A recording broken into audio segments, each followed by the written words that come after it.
السلام علیکم ورحمۃ اللہ وبرکاتہ۔ نحمدہ ونصلی ونسلم علی رسولہ الکریم، اما بعد فاعوذ باللہ من الشیطان الرجیم، بسم اللہ الرحمن الرحیم۔ انما بعثت لاتمم مکارم الاخلاق، صدق رسول اللہ صلی اللہ علیہ وسلم۔ تمام احباب درود پاک پڑھیے۔ الصلاۃ والسلام علیک یا رسول اللہ وعلی آلک واصحابک وسلم یا حبیب اللہ۔ الصلاۃ والسلام علیک یا رسول اللہ وعلی آلک واصحابک وسلم یا نبی اللہ۔ واجب الاحترام سامعین و حاضرین، آج کے خطبہ جمعۃ المبارک میں اللہ کی فضل اور توفیق سے جو ہمارا موضوع چل رہا ہے، اس کی ایک اور جہت پر تھوڑی سی بات کرنا چاہوں گا۔ کوئی تقریباً 8 جمعے میں نے اخلاقی تعلیمات کے حوالے سے بات کی کہ اخلاقیات کیا ہیں۔ پھر پچھلے جمعے میں نے اسلام کا جو فلسفہ اخلاق ہے اس حوالے سے چند باتیں آپ احباب کی خدمت میں عرض کی، اور آج آپ کی خدمت میں اسلام کے جو اصول اخلاق ہیں، ایک ہے فلسفہ اخلاق، ایک ہے اصول اخلاق۔ تو اصول اخلاق جو اسلام کے ہیں ان کے حوالے سے چند باتیں آپ احباب کی خدمت میں عرض کرنا چاہوں گا۔ اس گفتگو کے آغاز میں یہ بات واضح کرتے ہوئے کہ انبیاء کرام نے جن چیزوں کی طرف دعوت دی اس میں بالخصوص تمام انبیاء کے ہاں اخلاقی تعلیمات ان کے دائرہ تبلیغ کا مین موضوع رہا ہے، اور یہ بات بھی ہمارے ذہن میں رہے کہ اخلاقی قدریں تمام انبیاء نے جن کی طرف لوگوں کو دعوت دی یا بلایا وہ ایک ہی ہیں۔ شریعتیں بدلی ہیں لیکن اخلاقی تعلیمات جو حضرت آدم علیہ السلام سے لے کر رسول اللہ صلی اللہ علیہ وسلم تک سب ایک ہیں۔ اب اس چیز کو ذہن میں رکھتے ہوئے اب میں آج آپ کی خدمت میں عرض کروں گا کہ دنیا کی جدید تہذیب، مغربی تہذیب اور دنیا کے تمام مذاہب میں جو اخلاقیات کے اصول ہیں وہ کیا ہیں، اور اسلام نے اس حوالے سے ہماری رہنمائی کیا کی ہے۔ تو اس میں سب سے پہلی چیز جس پر میں اکثر گفتگو کرتا ہوں، اس لیے آج اس پر تفصیلاً بات نہیں کروں گا، وہ یہ ہے کہ اسلام کا جو پہلا اصول اخلاق ہے وہ یہی ہے کہ اللہ رب العزت نے انسان کو جو اخلاقی تعلیمات سکھائی ہیں یہ عقل اور فطرت ہے، اور یہ اللہ کے انبیاء کی تعلیم ہے۔ اور اللہ رب العزت نے انسانوں کو جس فطرت پر پیدا کیا، یہ اخلاقی تعلیمات اسی فطرت کا تقاضا ہے۔ لہٰذا دنیا کے تمام مذاہب میں اور اسلام میں یہ بنیادی فرق آپ کو نظر آئے گا کہ تمام مذاہب کے اندر انسان کی وہ حیثیت ہی کوئی نہیں ہے۔ عیسائیت میں انسان پیدائشی گناہ گار ہے، یہودیت میں صرف پروٹوکول یہودی نسل سے تعلق رکھنے والے انسانوں کے لیے ہے، ہندوؤں میں ذات پات ہے اور کوئی اعلیٰ اور کوئی ادنا ہے۔ مغربی تہذیب میں تو سرے سے انسان کے حوالے سے اس عظمت کا تصور ہی نہیں ہے جس کا تعلق مذہب کی بنیاد پر بیان کیا جاتا ہے، اور جو مذہب جو بحث کرتا ہے تو ان کے ہاں تو سیدھی بات ہے کہ وہ بابر عیش کوش کے عالم دوبارہ نیست، جب اگلا جہان ہے ہی نہیں تو انسان کی اس عظمت کا گن گانا اس کی ضرورت ہی نہیں ہے۔ تو یہ وہ موضوع ہے جس پر میں اکثر بات کرتا ہوں اور آپ کی خدمت میں عرض کیا کرتا ہوں کہ کس طرح اسلام نے انسان کو اس ذلت سے نکال دیا جس میں دنیا کے سارے مذاہب نے انسان کو ڈالا ہوا تھا کہ انسان گھٹیا ہے، تقسیم شدہ ہے اور طبقات کے اندر بٹا ہوا اور پیدائشی گناہ گار ہے۔ تو اسلام نے لقد خلقنا الانسان فی احسن تقویم کہہ کر کہ خلق اللہ آدم علی صورتہ، کہ اللہ نے آدم علیہ السلام کو اپنی صورت پر پیدا کیا۔ پیغمبر علیہ السلام نے فرمایا بہترین شکل و صورت میں پیدا کیا۔ بچہ پیدا ہوتا ہے تو وہ معصوم ہوتا ہے، جب تک وہ شعور کی عمر کو نہیں پہنچ جاتا اس سے پہلے اگر اس کا انتقال بھی ہو جائے تو اس کی باز پرس نہیں ہے۔ اسی لیے حضرت ابراہیم جب فوت ہوئے نبی صلی اللہ علیہ وسلم کے صاحبزادے، تو اللہ کے نبی صلی اللہ علیہ وسلم نے جب گھر کے اندر آہوزاری کا ماحول بننے لگا تو آپ نے منع کیا، رونے لگے لوگ تو منع کیا، فرمایا کہ یہ تو اب جائے گا اور جنتی خوراک کھائے گا اور اس کی پرورش ادھر ہوگی جنت کے اندر۔ تو کہنے کا مطلب یہ ہے کہ جو اسلام کا جو اصول اخلاق میں پہلا اصول یہ ہے کہ اسلام کی تعلیمات اور اسلام کے اندر یہ بات اصولی طور پر ہمیں سمجھا دی گئی اور بتا دی گئی کہ انسان کتنا محترم ہے۔ عیسائیت، یہودیت، ہندو مذہب اور دیگر مذاہب کی طرح اسلام نے انسان کو حقیر اور ذلیل بیان نہیں کیا۔ یہ بات چونکہ اکثر میں اس موضوع پر بات کرتا رہتا ہوں، اس لیے آج اس پر نہیں جاؤ۔ دوسری چیز عرض کرنا چاہتا ہوں، اسلام کے جو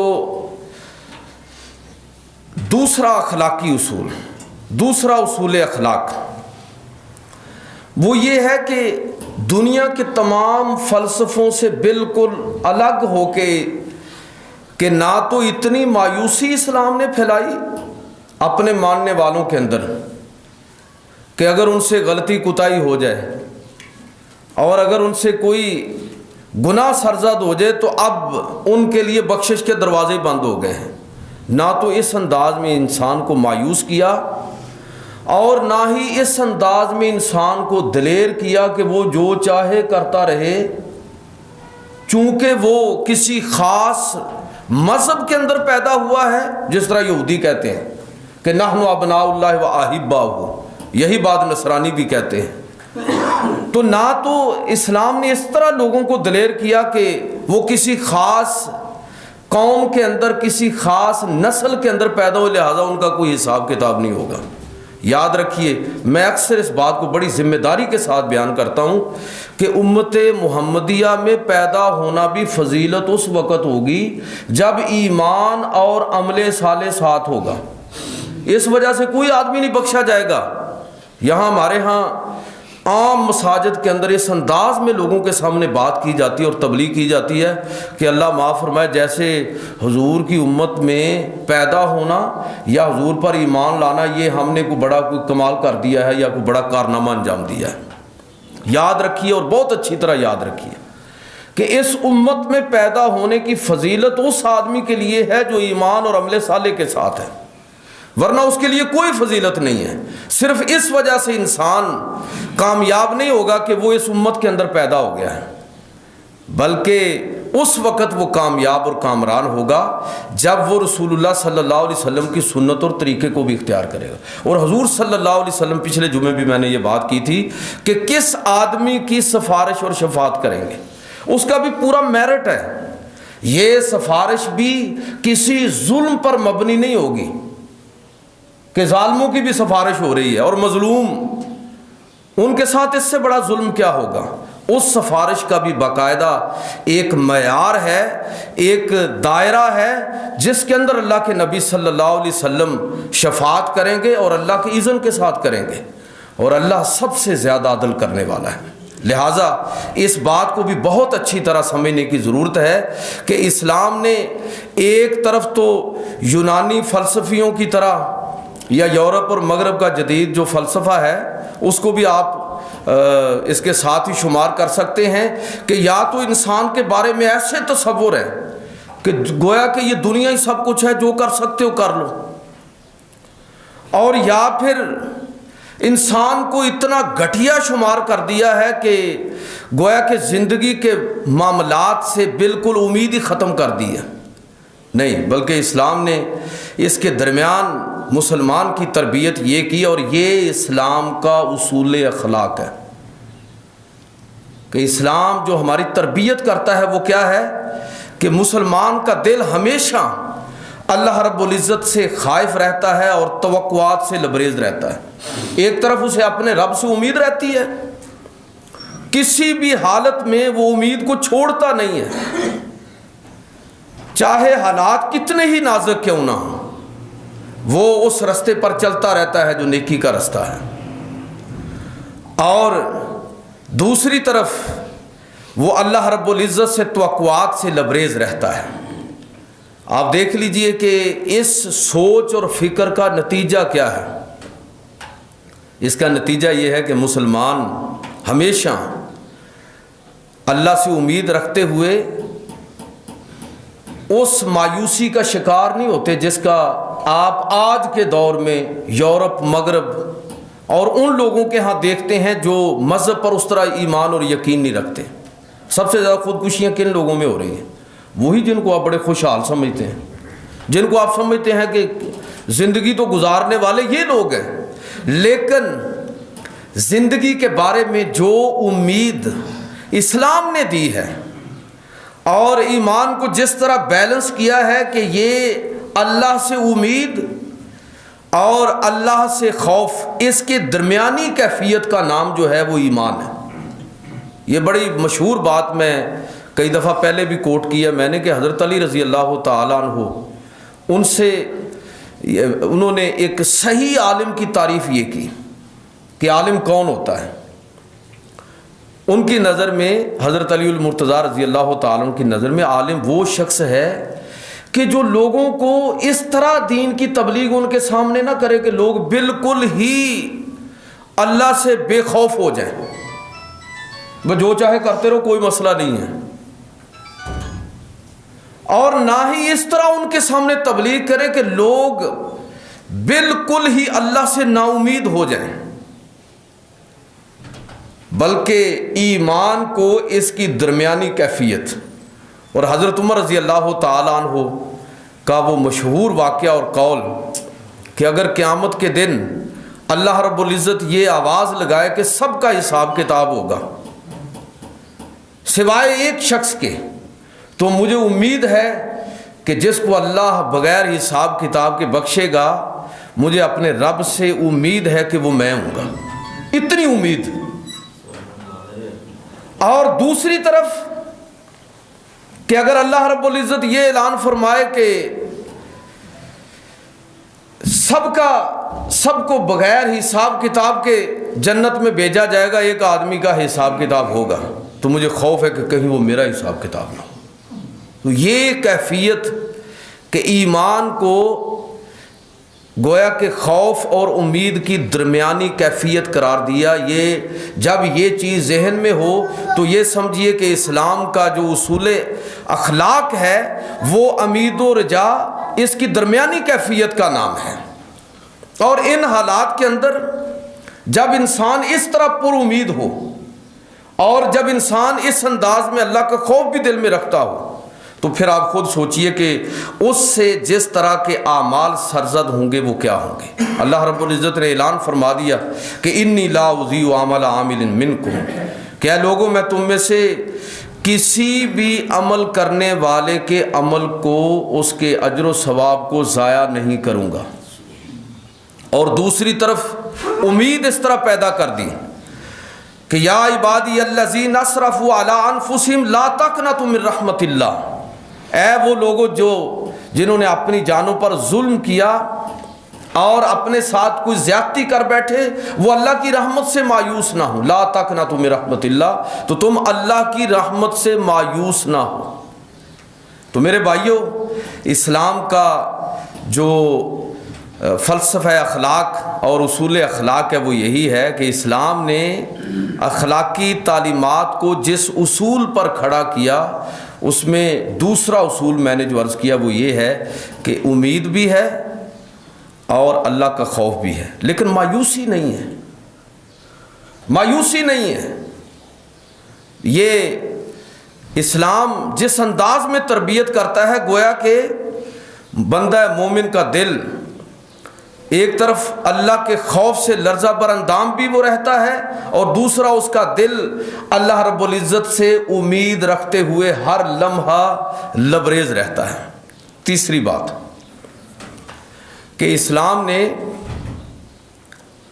جو اخلاقیات کے حوالے سے ایک تعلیم دی اور جس اصول پر اخلاقی تعلیمات کو کھڑا کیا وہ یہ ہے کہ دیگر مذاہب کی طرح تجرد کے اندر، رہبانیت کے اندر ترک دنیا کے اندر روحانی بلندیوں کو نہیں رکھا، روحانی ترقی کو اس چیز میں نہیں رکھا کہ لوگ دنیا چھوڑ کر ادھر ادھر نکل جائیں، بلکہ صحیح معنوں میں روحانی ترقی کو وابستہ کر دیا ہے کہ آپ لوگوں کے ساتھ جڑیں گے تو آپ کی روحانی تسکین بھی ہوگی اور روحانی مقام اور مرتبہ بھی آپ کا بلند ہوگا۔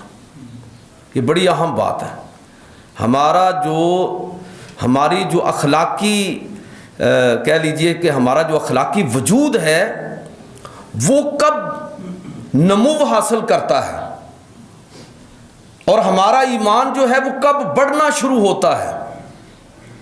ایمان اس سے نہیں بڑھتا کہ آپ غاروں میں یا بیابانوں میں جا کے چھپ جائیں وہاں پر۔ پیغمبر علیہ الصلوۃ والسلام غار حرا میں بہت تھوڑا وقت آپ نے صرف کیا ہے، 40 سال انہی لوگوں کے اندر رہے ہیں، ان کے ساتھ لین دین، معاملات زندگی، خاندانی زندگی، بچوں کو پالنا پوسا، سارے کام کیے ہیں، تجارت کی ہے، تو تبھی تو لوگوں نے کہا کہ آپ صادق اور امین ہیں۔ اگر ان کے ساتھ بھائی ایک آدمی دوڑ میں شامل ہی نہیں ہوا، مقابلے کے میدان میں نکلا ہی نہیں ہے، تو وہ فرسٹ ہی ہے، پھر ٹھیک ہے۔ اصل وہ آدمی ہے جو باقاعدہ سوسائٹی کے اندر شامل ہوا ہے، معاملات زندگی کے اندر، جس نے خاندان کی ذمہ داریوں کو محسوس کیا ہے اور ان کو ادا کرنے کے لیے اپنے آپ کو تھکایا ہے، رشتہ داروں کے، بہن بھائیوں کے، عزیز و اقارب کے حقوق کو ادا کیا ہے، ریاست کے فرائض اور ذمہ داریوں کو سمجھا ہے، معاشرے کے کیا حقوق اس کے ذمہ ہیں اور کیا فرائض اس پر لازم ہیں، ان کا شعور رکھتا ہے۔ وہ شخص ہے اصل میں۔ اسلام نے جو تربیت کی وہ یہی تھی کہ پیغمبر علیہ الصلوۃ والسلام نے تجرد کو روحانی بلندی کی بنیاد قرار ہی نہیں دیا۔ لا رہبانیت فی الاسلام، اسلام میں کوئی تجرد اور رہبانیت نہیں ہے، بلکہ کیا تعلیم ہے؟ تعلیم یہ ہے کہ تم نے بھرپور زندگی، سماجی زندگی بسر کرنی ہے۔ بات بڑی تلخ ہے، لیکن میں اس طرح کی باتیں کرتا رہتا ہوں کہ یہ جو لوگ سیپریشن اختیار کر لیتے ہیں، یہ کیوں کرتے ہیں؟ آپ ذرا کبھی غور کیجیے۔ اللہ کے پیغمبر صلی اللہ علیہ وسلم صحابہ حضور کی مجلسی زندگی کے بارے میں بیان کرتے ہیں کہ نبی صلی اللہ علیہ وسلم جب ہمارے درمیان بیٹھتے تھے تو ایسے لگتا تھا کہ جو باتیں ہم کر رہے انہی کے اندر شامل ہو جاتے تھے۔ اللہ کے پیغمبر صلی اللہ علیہ وسلم اس طرح تاریخ پڑھ کے، سیرت پڑھ کے احساس ہوتا ہے 87 غزوات و سرائے مدنی زندگی کے اندر، آپ اندازہ کریں 27 کی قیادت خود حضور صلی اللہ علیہ وسلم نے کی۔ ایسے لگتا ہے ساری زندگی آپ جنگ ہی کرتے رہے، جنگلوں اور بیابانوں اور صحراؤں کو عبور کرتے رہے، دشمن پر اللہ کی تلوار بن کر آپ برسے ہیں، تو ایسے لگتا ہے جنگ۔ ازواج مطہرات کے ساتھ دیکھیں تو کس طرح ہر کسی کی باری مقرر کی ہوئی ہے کہ سب کا حال چال جا کے پوچھنا ہے روزانہ۔ عصر کے بعد نبی صلی اللہ علیہ وسلم اپنا دورہ شروع فرماتے تھے اور لگ بھگ عشاء کے بعد پھر جس گھر میں آپ نے ٹھہرنا ہوتا وہاں قیام فرماتے تھے۔ صحابہ کے ساتھ مجلسی زندگی کا حال آپ پڑھیں تو لگتا ہے کہ ہر وقت ادھر ہی بیٹھے رہتے تھے، اور رات جب تنہائی نصیب ہوتی تو اس وقت اپنے رب کی بارگاہ میں آپ کا تعلق کس طرح کا ہوتا تھا۔ حضرت عائشہ صدیقہ رضی اللہ تعالیٰ عنہ کی ان روایات اور ان حدیثوں کو پڑھیں کہ نبی کریم صلی اللہ علیہ وسلم کتنی عبادت اور ریاضت کرتے ہیں کہ آپ کے پاؤں سوج جاتے ہیں اور ورم پڑ جاتے ہیں۔ تو یہ اتنی بھرپور زندگی جس میں اس طرح، یہ ذرا تھوڑا سا بچے کو ساتھ بٹھا لیں، نہیں مارنا نہیں ہے، مارے نا، ویسے اس کو پیار سے اپنے ساتھ بٹھائے۔ تو نبی کریم صلی اللہ علیہ وسلم نے اس طرح کی بھرپور زندگی گزاری۔ یہ ہے نبیوں کا طریقہ، یہ ہے علماء اور صوفیاء کا طریقہ۔ بزرگان دین کو دیکھیں، لنگر کھولا ہوا اور بیٹھے ہوئے، مجلس لگائی ہوئی ہے، اور اس میں یہ بھی نہیں ہے کہ کون مسلمان ہے اور کون غیر مسلم ہے، لوگ آ رہے ہیں اور جا رہے ہیں، سفارشیں بھی کی جا رہی ہیں لوگوں کو۔ آپ حضرت مجدد الفسانی رحمۃ اللہ تعالی علیہ کے حالات پڑھیں اور ان کے خطوط پڑھیں تو آپ حیران ہوں گے. میں نے اس پر لکھا بھی اور میرا ایک پورا مقالہ ایک HEC کے شمارے میں چھپا ہوا ہے کہ حضرت مجدد الفسانی رحمۃ اللہ تعالی علیہ باقاعدہ عمراء اور حکمرانوں کو سفارشی خط لکھا کرتے تھے کہ فلاں آدمی بڑا غریب ہے، اس کی بچیوں کا مسئلہ ہے، اس کی فلاں قرض کا مسئلہ ہے، اس کی فلاں ضروریات، تو اس کی ضروریات کو پورا کریں. جو وہاں ہوتا وہ بھی بانٹ دیتے اور لوگوں کی طرف سفارشی خط بھی لکھتے تھے جس میں اہل دین، فقراء اور درویشوں کی باقاعدہ سفارش کرتے تھے. میں جو بات کہنا چاہتا ہوں وہ یہ ہے کہ ہمیں اس بات کو سمجھنا ہے کہ اسلام کے اندر جو بڑا ایک اہم اصول ہے، بڑا بنیادی اصول اخلاق ہے، وہ یہ ہے کہ تجرد کے اندر روحانی ترقی نہیں ہے، بلکہ معاشرے کے اندر کھب کے پوری دیانتداری کے ساتھ تھکا دینا اپنے آپ کو. کاروبار کے اندر عبادت ہے، نمازوں کے اندر عبادت ہے، سماج کے اندر رشتہ داروں کے معاملات کو سیٹل کرتے ہوئے اچھے مشورے جب آپ دیتے ہیں، یقین جانیے ساری چیزیں عبادت ہیں. جب آپ خدا اور رسول کی تعلیمات کو مد نظر رکھتے ہوئے اپنی ذمہ داریوں کو ادا کرتے ہیں. یہ ہمارے پیغمبر صلی اللہ علیہ وسلم کی جو تعلیمات ہیں، اخلاقی تعلیمات، یہ ان کا بنیادی اصول ہے. اور میں بات کر رہا ہوں کہ یہ جو لوگ عوام سے ہٹ کر رہتے ہیں، یا تو یہ بادشاہوں جیسا مزاج رکھتے ہیں. آپ جانتے ہیں نا کہ بادشاہ وہ کیوں، یہ درشن کا جو تصور ہے یہ بادشاہوں کے اندر ہوتا تھا تاکہ ان کا رعب اور دبدبہ قائم رہے. بھائی جتنا عوام سے دوری رہے گی اتنا آدمی کے عیب چھپے رہیں گے، رعب اور دبدبہ قائم ہوگا. یہ سیاسی لوگ اپنے قریب نہیں آنے دیتے عام آدمی کو، خاص لوگ ہوتے ہیں ان کے. یہ پرانے دور سے یہی روایت ہے. تو اس لیے چاہ رہے ہو، یا پھر تم اس لیے چاہ رہے ہو کہ لوگوں کے اندر ایک خاص طرح کا وقفہ رکھ کے کوئی مذہبی تقدس چاہتے ہو جس طرح یہودیوں اور عیسائیوں کے علماء کے اندر تھا. اسلام میں نہیں ہے. آپ پیغمبر علیہ الصلوۃ والسلام کی زندگی کو دیکھیں، ہمارے علماء اور شیوخ کی زندگی کو دیکھیں، وہ آپ کو لوگوں کے اندر نظر آئیں گے. یہ نہیں ہے کہ انہوں نے لوگوں کو ایک خاص انداز میں ایک فاصلے پر رکھا ہوا ہے. عام لوگوں کو آپ کس طرح رہنمائی دیں گے جب آپ کا لوگوں کے ساتھ تعلق ہی قائم نہیں رہے گا، لوگوں کے ساتھ آپ کا رابطہ ہی نہیں ہوگا. تو یہ اس طرح کی جو کوششیں ہیں یا اس طرح کا جو طریقہ ہے، یہ آپ کہہ سکتے ہیں کہ اسلام کے اصول اخلاق کے خلاف ہے. یعنی یہ تو یا تو رعب و دبدبہ کے لیے ہے، یا مذہبی تقدس جو ہے اس کے حصول کے لیے ہے، اور یا پھر یہ ہو سکتا ہے کہ کوئی آدمی ذمہ داریوں سے بھاگنا چاہتا ہے، چولا پہن لیا ہے کہ چلو درویشی اختیار کر لو، اس لیے کہ ذمہ داریاں اتنی زیادہ ہیں کہ ان کو تو ادا کرنے کے لیے وہ تیار ہی نہیں ہے. تو ایسا آدمی اسلام کی نظر میں روحانی طور پر کوئی مرتبہ نہیں رکھتا.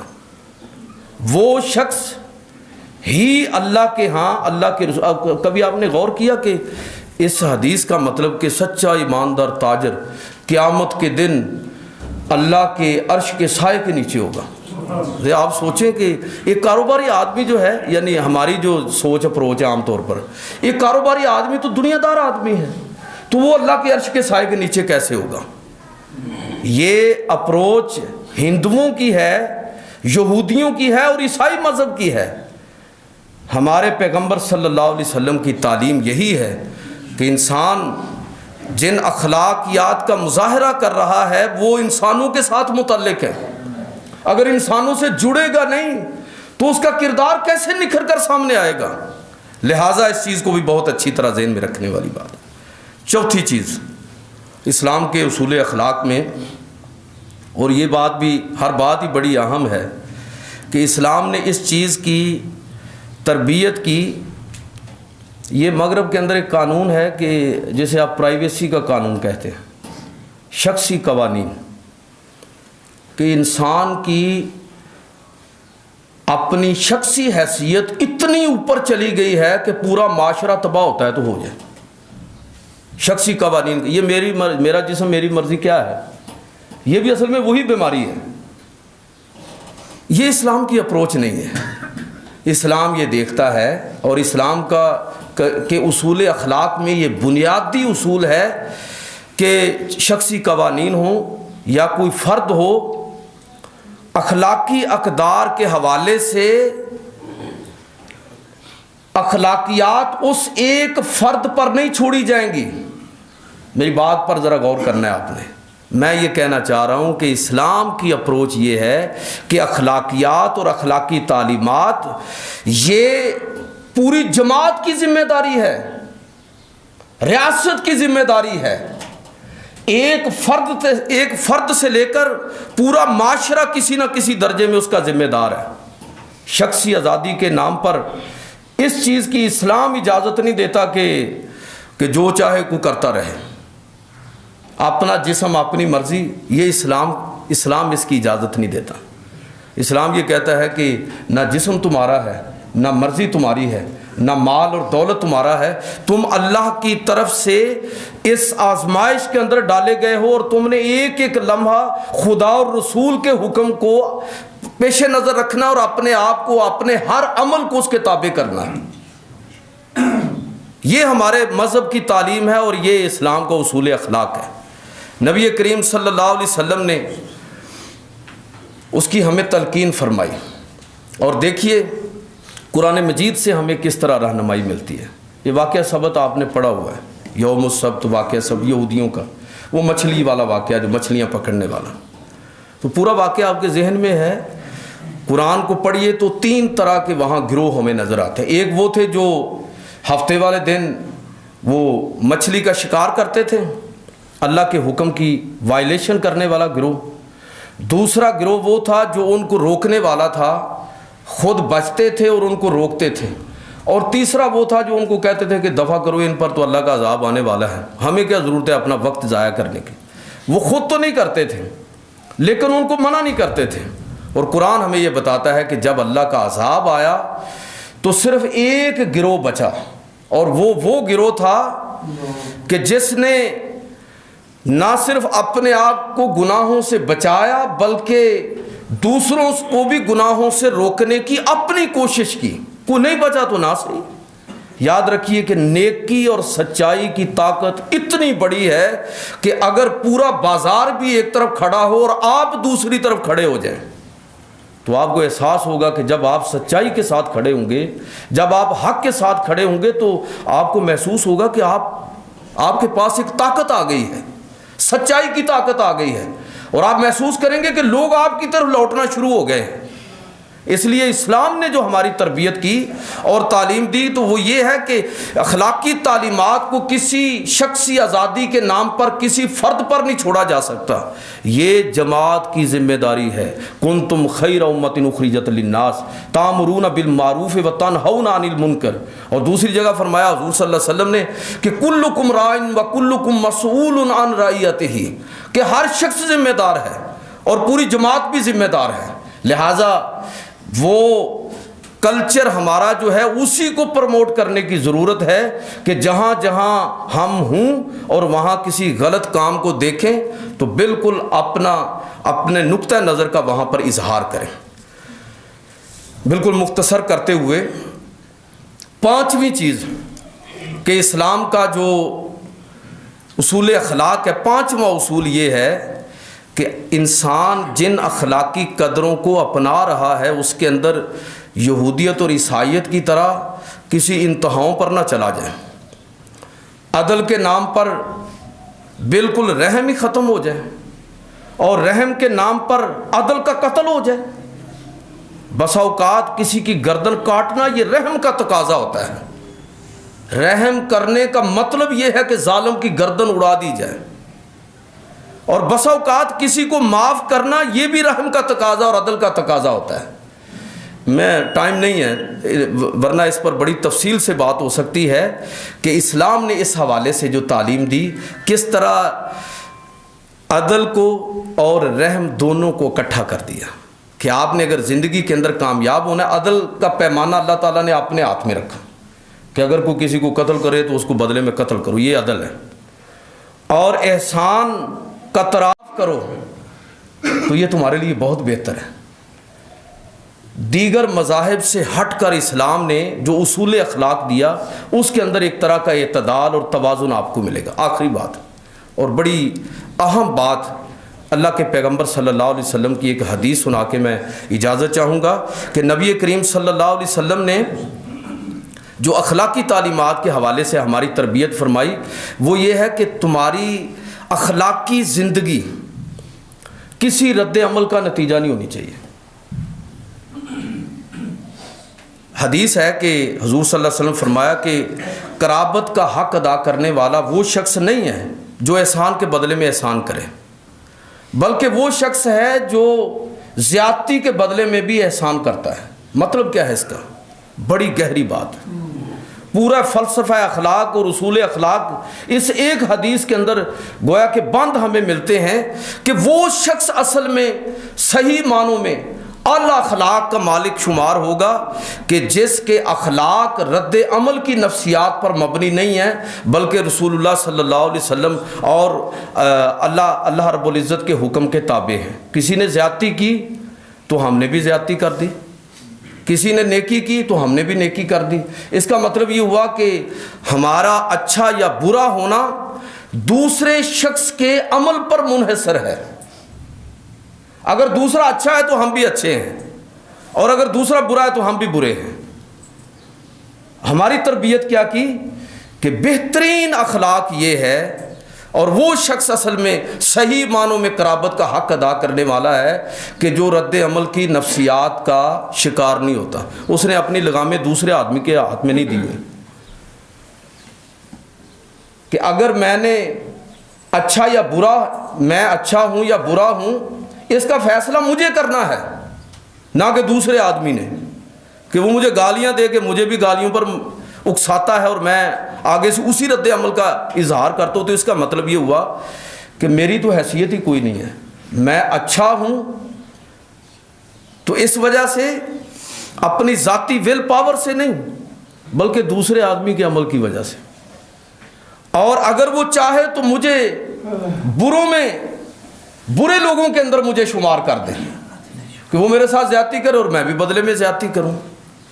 اس حوالے سے اللہ کے پیغمبر صلی اللہ علیہ وسلم کی زندگی ہمارے لیے نمونہ ہے بڑا مشکل، لیکن اعلیٰ ترین اخلاق یہی ہے کہ جب لوگوں کا کردار بالکل برعکس نظر آئے تو اس وقت بھی ہمارا ہمارا عمل رد عمل کے تابع نہ ہو بلکہ ہمارا عمل خدا اور رسول کے حکم اور تعلیمات کے تابع ہو۔